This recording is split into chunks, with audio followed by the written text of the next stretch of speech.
I think I speak for the majority of car enthusiasts when I say we love cars, but they're just too damn expensive. So as enthusiasts, we find creative ways to get around those lofty MSRPs. We buy used.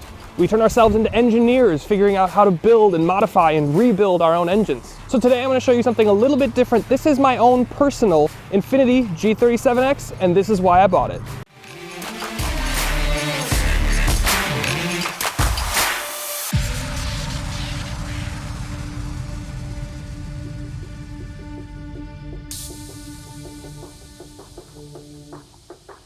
Here's the problem with performance cars and just modern cars in general. They're way too expensive.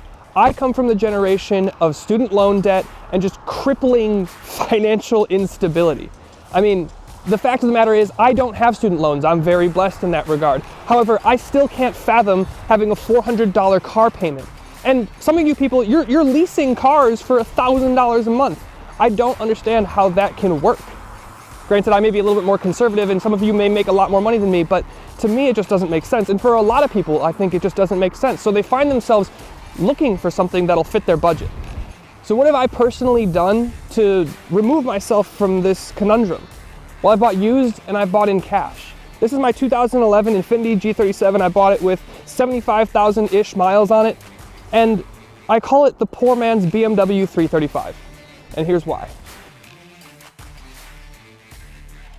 Now this G37 I got for $11,000 and I bought it about a year ago. Was it the car I wanted? No, not really. But you're insane if you think I was gonna pay a couple extra grand to get a 335 and then pour more money into the maintenance of maintaining an N55 engine, or you're totally insane if you think I'm gonna go N54. I'm not dealing with fuel pump issues. I'm not dealing with turbo wastegates. This has been a bulletproof, reliable, and kind of within the margin of error, pretty good sports car in comparison to the 335. Now I do make some concessions with this car, as you would expect with the price point. It's just the 3.7 liter V6 on here. It's a great naturally aspirated power plant and it makes good power, but it doesn't make it until high in the rev range. I'm missing a lot of that low end torquey punch that you get from a twin turbocharged 3 liter straight six that you'd find in the BMW. And yeah, my 7-speed transmission it's okay, but you know, compared to the similar BMW transmission, it's just lazy. So yeah, you sacrifice here and there, but in the end of the day, you save thousands on a car that's pretty similar to the 335. So let's hop behind the wheel and I'll show you what I mean. So if there's one thing I do like about my car, it's naturally aspirated horsepower. This 3.7 liter V6 makes 328 horsepower, which is more than the 300 horsepower you get in the twin turbocharged straight six of the BMW 335. And this thing will scream all the way to 7,500.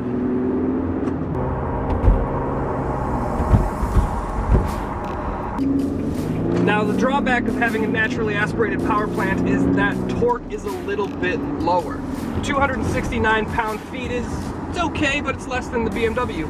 And torque really doesn't come on until 3,500, 4,000 RPM. So what you have to do is you have to manage the power with your gearing, which wouldn't sound like a lot, but there's no pedals, and this is a little bit of a lazy 7-speed auto, so sometimes it can be a bit challenging. But just keep it in your upper half of the rev range and you'll be just fine.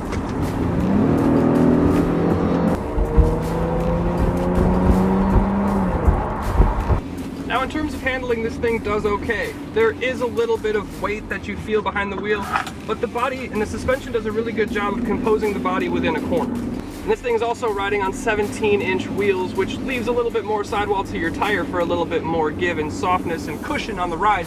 And you can option up to an 18-inch wheel, and if it were me and you really wanted to push it, put some coils on this thing. That will really stiffen this thing up. But in terms of stock performance, it's just fine.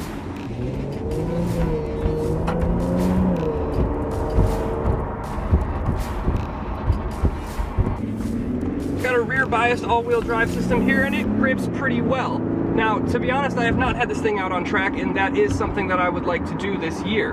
And I just put new brakes on and I just put tires on. But to be completely honest, I did not put super aggressive pads on, and I did not put really expensive tires on. They're Kumos, they're all seasons, they're pretty cheap, but they've suited me well so far. But I really would like to see where the limit of adhesion is on these tires and how the body would perform under higher strain. So yeah, this thing pulls from a stop, makes pretty good noise, and it composes itself in a corner. And if you can keep the revs past 4,000, you'll be just fine. This thing is a lot of fun, and it's a pretty good all-around package. So dynamically and from a sports performance standpoint, this is kind of a knockoff BMW is what I'm saying. And I'm totally happy with that. I'm happy to sacrifice a little bit of the dynamicness and a little bit of the sportiness and all that for the gains that you get in affordability and reliability. I've had this car for a year, and all I've done is oil changes. I've changed the brakes and tires, but those are wearables. That's gonna happen on any car. This has been bulletproof. And with that, let's talk about how this is far less superior to the 335. Interior and exterior design. I know I got the ugly G37. The coupe is way better looking, but I'm a practical man. I really don't like the front fascia. It looks like a mosquito that's been drunk for 4 days. However, the side proportions are very BMW, long hood, short trunk, and from the rear 3/4, it looks decent. I like the taillights. They're kind of knockoff GTR, and ultimately I can get past the looks outside. The interior is also okay at best. The design is very basic. The infotainment system really shows the age of the car. I can't even connect my iPhone 11 with the USB in here, so I have to use my mom's old iPhone 5C to play music. The technology is not a strong suit here. However, comfort is decent, the seats are nice, but the floor is unlevel in the passenger footwell, and the heated seats have 6 settings, which is probably more than anything I've ever seen. And I know I got the sedan, but the back seat is basically unusable, so just go for the coupe if you want the looks. Well, there it is. That's my personal 2011 Infiniti G37x. I wanted something that was going to be comfortable, reliable, had a little bit of muscle, rear biased all-wheel drive, and be a little bit of fun. And this ticks all those boxes, and I'm actually really happy with it. It does everything that I want it to do. However, I know that a bunch of you are now in the comments telling me how wrong I am and telling me how much your Subaru WRX or whatever it is that you drive is better than my car. So I'm curious, what do you drive and why do you drive it? Leave it down in the comments, I'd love to know. Also, I'd love to be able to see your cars. So take a picture of your car, put it on your Instagram story, and tag me in that post. I'd really love to see what you drive. And ultimately, I know this video was a little bit different, but thank you so much for watching, guys. I hope you enjoyed it. If you did, leave a comment and let me know if you guys would like to see more content around used cars and more affordable stuff.